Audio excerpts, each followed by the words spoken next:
Quand je vous parle de clown, que vous évoque-t-il? Un gros nez rouge, du maquillage, un air malicieux, des habits extravagants. Mais un clown, ce n'est pas seulement ça. Moi, Pierrot, généralement connu comme le clown blanc le plus ancien de tous, le plus sage, le plus digne, le plus autoritaire, n'ai pas le privilège d'avoir tous les enfants autour de moi qui me réclament des numéros. Généralement, ils sont plutôt tous réfugiés dans les jupons de leur mère en me traitant de méchant. Moi, Pierrot, je suis un clown pour les adultes, celui qui fait peur, celui qui donne des leçons, celui qui dans les films surgit d'un seul coup du fin fond de la pénombre. Je vous entends presque tous hurler de frayeur depuis le poste de télévision. D'ailleurs, rien du tout, mon très cher Pierrot, à moi de parler maintenant. Laissez-moi me présenter. Je suis Auguste le clown. J'aime faire rire les enfants et les parents à travers mes sketchs.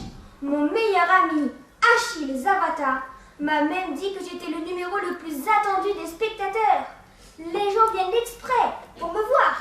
Moi. Ma spécialité est de vous divertir, mais aussi de réunir les générations. Ah, et vous voyez les petits enfants, eh bien ce sont eux mes meilleurs amis. En plus, ils ne sont pas encore assez grands pour comprendre que tout ce que je fais est calculé. Ou presque. J'aime cette innocence. Tandis que vous, les ados, avec les adultes, vous arrivez à percevoir mon ridicule. Vous aimez vous moquer, mais toujours bon enfant. Cela contribue à ma bonne réputation et ça me plaît beaucoup. Auguste par-ci, Auguste par-là. Et oh, faites attention, car il a beau être rieur et blagueur, il ne vous a pas pour autant parlé de son côté sombre. En fait, clown Auguste peut faire peur aux enfants avec son maquillage imposant, ses cris stridents, ses gestes plus que brusques et ses coups de trompette assourdissants. Il a même inspiré quelques films d'horreur. En plus, quand monsieur décide d'avoir sa langue dans sa poche, son numéro est complètement muet. Il faudra leur faire preuve d'imagination pour comprendre tous ces gestes et mouvements. Bon, voyons, mon petit Pierrot, tu parles dans mon dos? Moi, tu sais, ça m'est égal. Je prends ça pour une plaisanterie de ta part.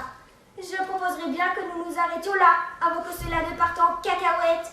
Car après tout, nous avons quand même un point commun. Nous sommes tous les deux des clowns et à chacun son public.